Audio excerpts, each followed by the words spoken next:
So today we're diving into the absolutely bizarre and frankly terrifying opening of Romain Gary's satirical novel, The Star Eaters. It's a story that kicks off with a car full of ambitious performers and ends with a truly chilling display of absolute power. I mean, it really does sound like the setup to some strange joke, right? A preacher, a ventriloquist, and a violinist who performs on his head are all invited to a dictator's party.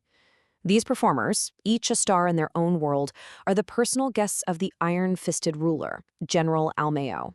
But trust me, this is no ordinary gig. So who exactly is on this pretty weird guest list? Let's meet the performers. First up, we have Dr. Horwat, this super charismatic American preacher. Now for him, faith is basically a high-stakes performance. It's a war against evil, sure, but one that comes with TV ratings and box office numbers.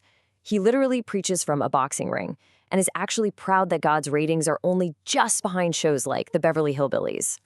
And that quote right there, it just sums him up perfectly. He sees absolutely nothing wrong with using modern marketing to sell salvation. He's blurring that line between a prophet and, well, a product. In his own mind, he's a leader maximo, a maximum leader, just like the dictator he's on his way to see. All right, next on the guest list is Monsieur Antoine.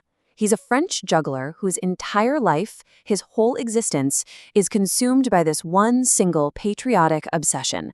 See, his performance isn't just about juggling some balls, it's about juggling the pride of his entire nation. For Monsieur Antoine, adding that impossible 13th ball to his act isn't just a trick, it's a national victory for France. The guy has sacrificed everything for this one obsessive goal, even love. Why? Because, as he says, love makes the hand tremble.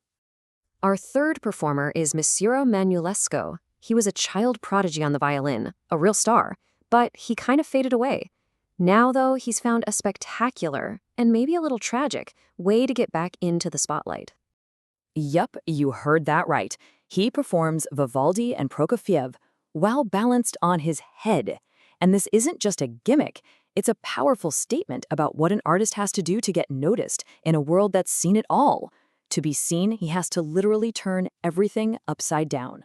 And finally, we meet Age Olsen, a ventriloquist from Denmark, and his puppet. But, this is no ordinary dummy. This little guy has a mind of his own and a very, very sharp tongue.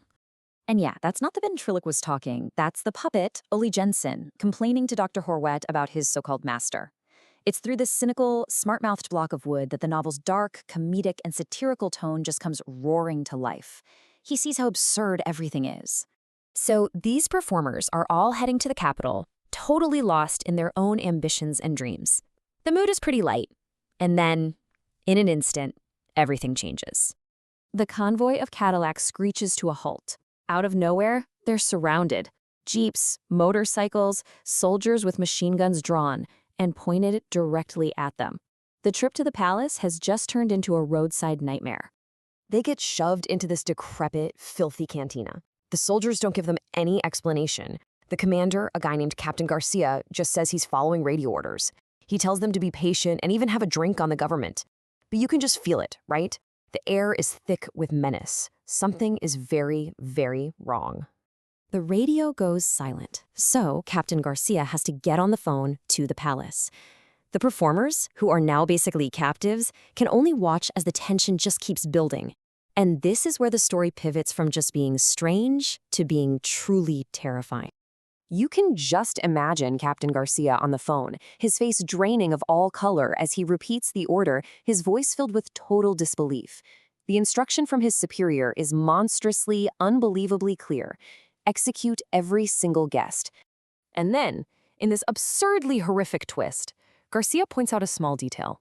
See, among the passengers is this elderly indigenous woman, just quietly chewing on some mescala leaves. She happens to be General Almayo's own mother. Surely she's not included in this order, right? The whole situation is just unbelievable. Garcia refuses.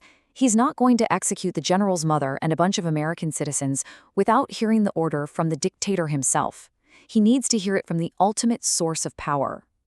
And the reply that comes back over the line, it's just bone-chilling.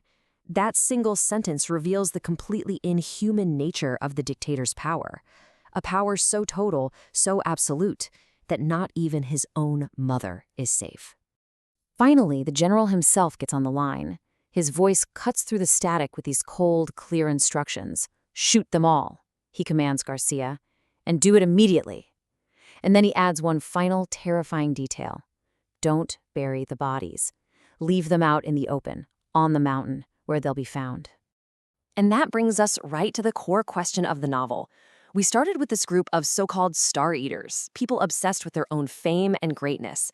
But in the end, the ultimate star eater is the dictator, a man whose power is so absolute he can extinguish any life, any star, with just a single word. So what does it really mean when the greatest performance of all is the exercise of absolute, terrifying power?